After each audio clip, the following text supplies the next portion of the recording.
नमस्कार विद्यार्थी मित्रांनो, मागील भागामध्ये आपण मराठीतील भाषेच्या अलंकारातील शब्दालंकार हा भाग सविस्तरपणे सोदाहरण पाहिलेला आहे। आज आपण यापुढील भाषेच्या अलंकारातील अर्थालंकार हा भाग पाहूया। अर्थालंकार हे शब्दातील अर्थावर आधारलेले अलंकार असतात। अर्थालंकारातील पहिला अलंकार म्हणजे उपमा हा अलंकार होय। याची व्याख्या अशी करता येईल, एक वस्तू ही दुसऱ्या वस्तूसारखी आहे असे जिथे वर्णन केले असते तेथे उपमा हा अलंकार होतो। एक वस्तू ही दुसऱ्या वस्तूसारखी आहे असे जिथे वर्णन केले असते तिथे उपमा हा अलंकार होतो। यामध्ये सारखा, जसा, जसे, जेवी, सम, सदृश, गत, परी, समान असे साम्यवाचक शब्द येतात। हे शब्द आपण लक्षात ठेवायचे आहेत। सारखा, जसा, जसे, जेवी, सम, सदृश, गत, परी,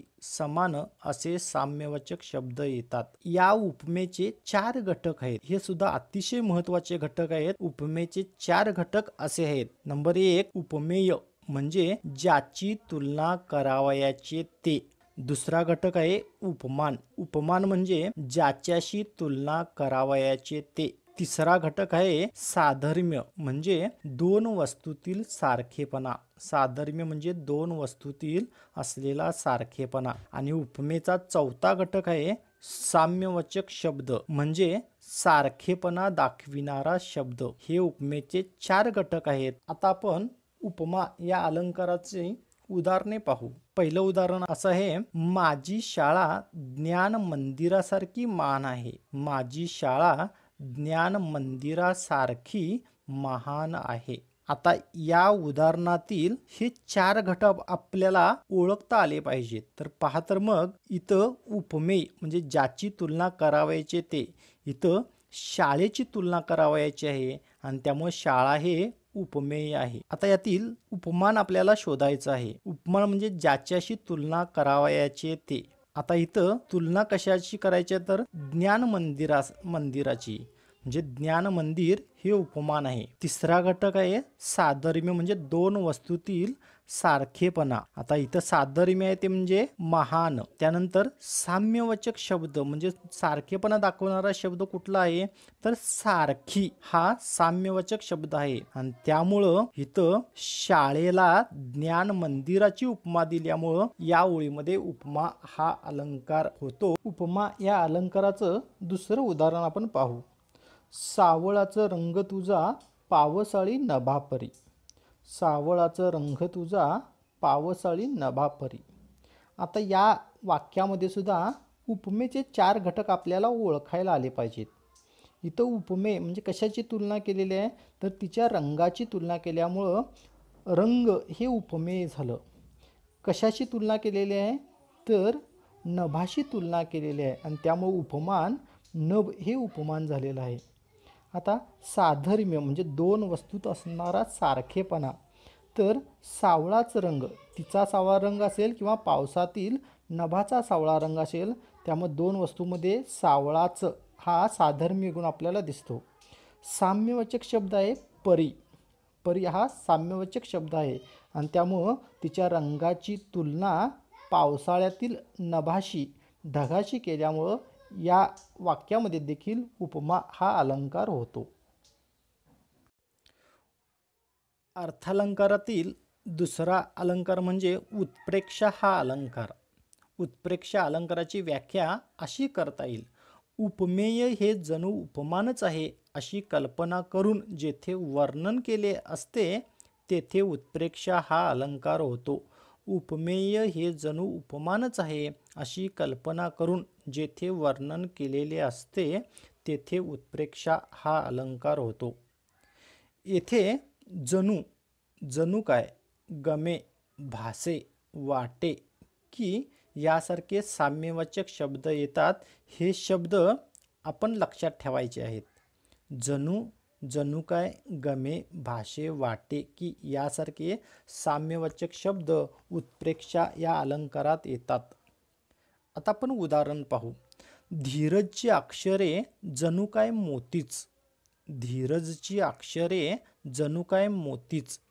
आता या उदाहरणामधील उपमेय म्हणजे कशाची तुलना केलेली आहे तर धीरजच्या अक्षरांची, म्हणजे अक्षर हे उपमेय झालं. आणि कशाशी तुलना केलेली आहे तर मोत्याशीच, आणि त्यामुळं मोती हे उपमान झालं. आता इथं साम्यवाचक शब्द आहे तो म्हणजे जणू काय. उपमेय हे उपमान अशी कल्पना केली, धीरजची अक्षर ही मोतीच आहे अशी कल्पना केल्यामुळं या उदाहरणामध्ये उत्प्रेक्षा हा अलंकार होतो. आपण दुसरं एक उदाहरण पाहू. उदाहरण दुसरं असं आहे, पीक हालती डोलती जणू करती भजन. पीक हालती डोलती जणू करती भजन. आता इथं पण पहा कशाची तुलना केलेली आहे तर हलणाऱ्या पिकाची तुलना केलेली आहे, त्यामुळं हलणारं पीक हे उपमेय झालं. कशाशी तुलना केलेली आहे तर भजनाशी तुलना केलेली आहे, त्यामुळे भजन हे उपमान झालं. आता इथं साम्यवाचक शब्द कुठला आहे तर जणू हा साम्यवाचक शब्द आहे. हलणारं पीक भजनासारखंच वाटलं, म्हणजे भजनच आहे अशी कल्पना केली, आणि त्यामुळं या उदाहरणामध्ये उत्प्रेक्षा हा अलंकार होतो. अशी अनेक उदाहरणं आपण शोधायची आहेत. अर्थालंकारातील तिसरा अलंकार म्हणजे रूपक हा अलंकार.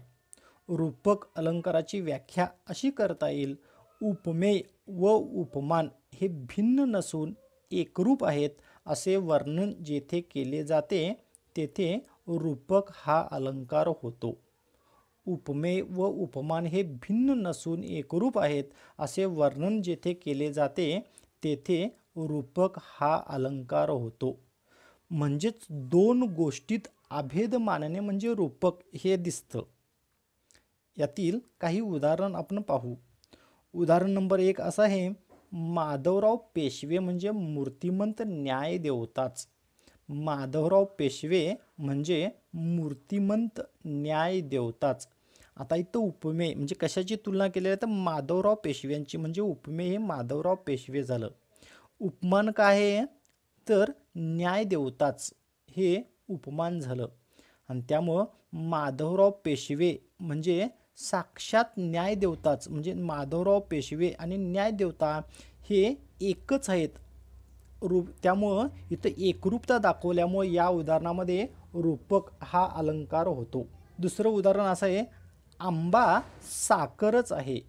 आंबा साखरच आहे. आता आंब्याची तुलना केलेली आहे, त्यामुळं उपमेय आंबा झालं. कशाशी तुलना केलेली आहे तर साखरेशी तुलना केलेली आहे, त्यामुळे साखर हे उपमान झालं. आंबा साखरच आहे म्हणजे आंबा आणि साखर हे एकरूप दाखवलेले आहे.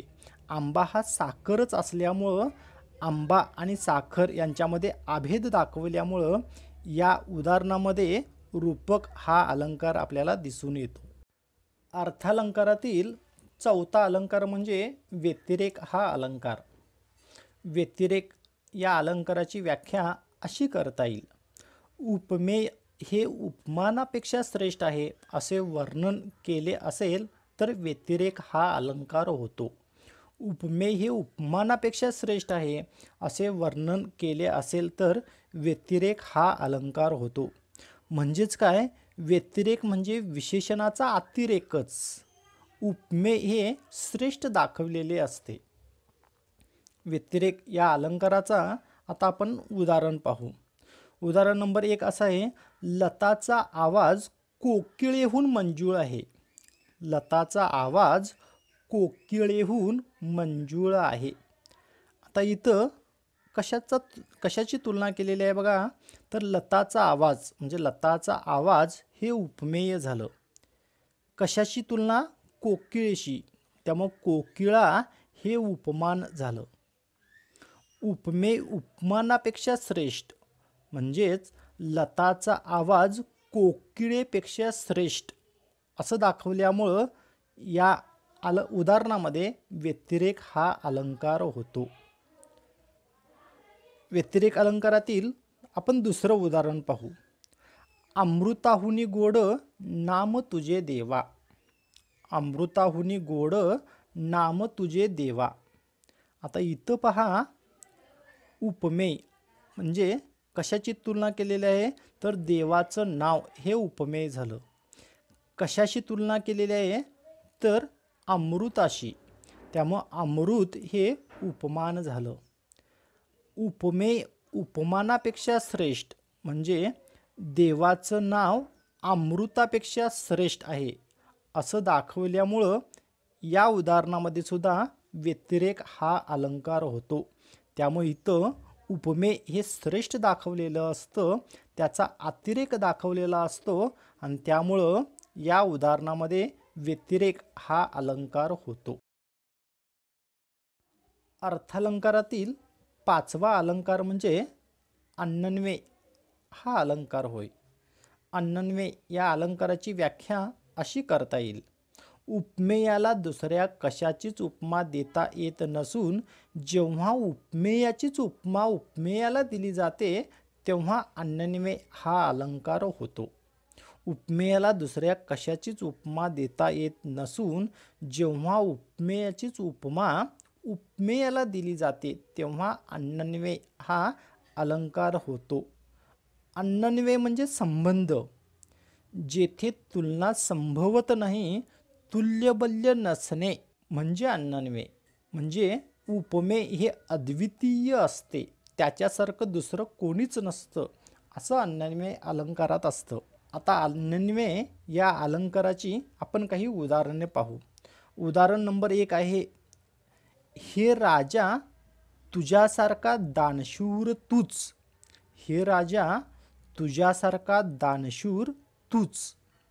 म्हणजे इतर राजा हे उपमेय आहे आणि या राजासारखा दुसरा दानशूर कोणच नाही, त्याचासारखा तोच आहे. म्हणजे उपमेयाला दुसऱ्या कशाचीच उपमा दिली नाही, तर त्याचीच उपमा त्यालाच दिलेली आहे. त्यामुळं या उदाहरणामध्ये अन्वन्वय हा अलंकार होतो. उदाहरण नंबर 2 असं आहे, साने गुरुजी सारखे गुरु तेच. साने गुरुजी सारखे गुरु तेच. म्हणजे इथं उपमेय हे साने गुरुजी आहे आणि त्यांच्यासारखे गुरु दुसरे कोणी नाही तर तेच आहेत. म्हणजे उपमेयाला कशाची दुसरी उपमा दिली नाही, त्याचीच त्याला उपमा दिलेली आहे. साने गुरुजींचीच उपमा त्यांनाच दिलेली आहे आणि त्यामुळं इथं सुद्धा या उदाहरणामध्ये अन्वन्वय हा अलंकार होतो. असे अनेक उदाहरणं आपल्याला पाहता येतील. झाले बहु, होतील बहु, आहेतही बहु, परंतु यासम हाच.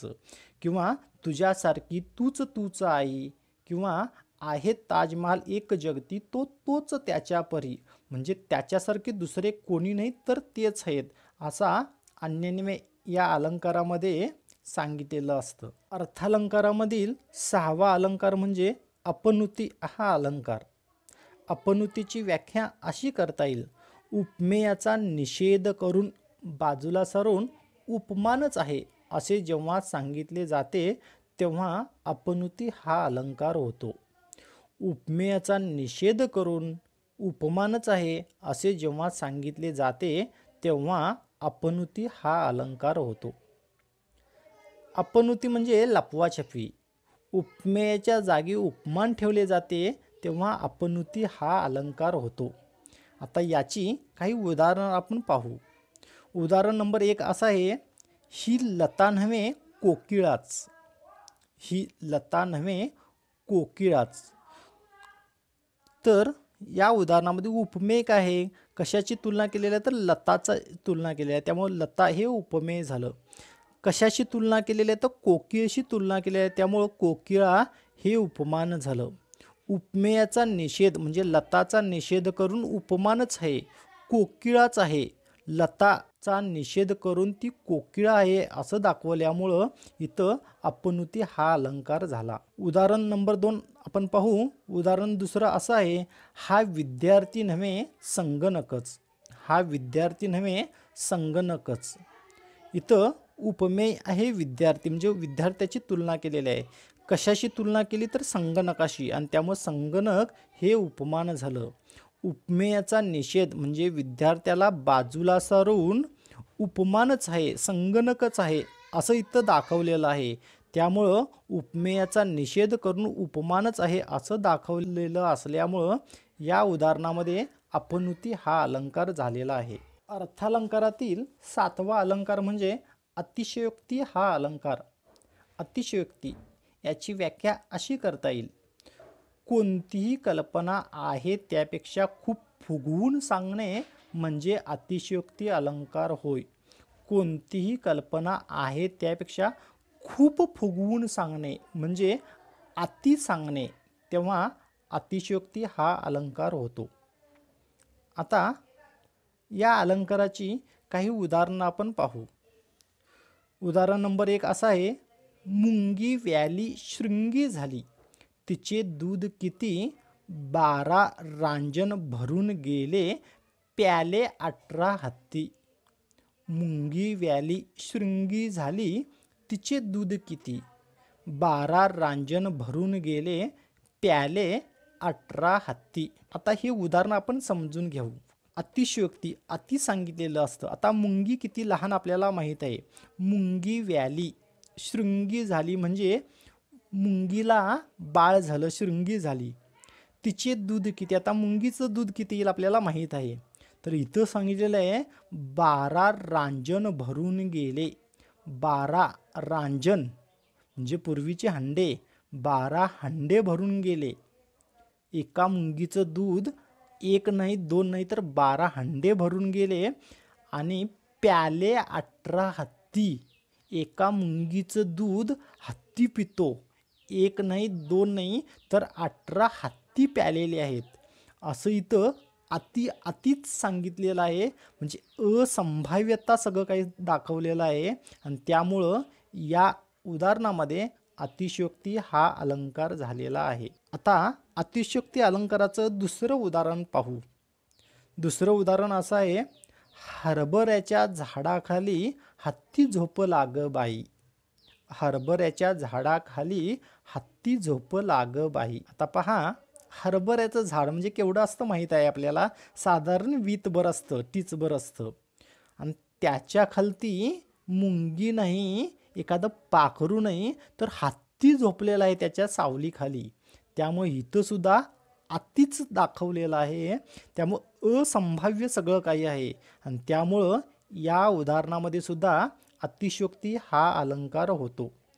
अशी अनेक उदाहरणं आपल्याला सांगता येईल. दमडीचं तेल आणलं, सासूबाईचं नाणं झालं, मामांची दाढी झाली, हे उदाहरणं असेल. किंवा आंबा फणसापेक्षा मोठा आहे, एवढासा आंबा फणसापेक्षा मोठा आहे, असं अति सांगितल्यामुळं अतिशयोक्ती हा अलंकार इथं होतो.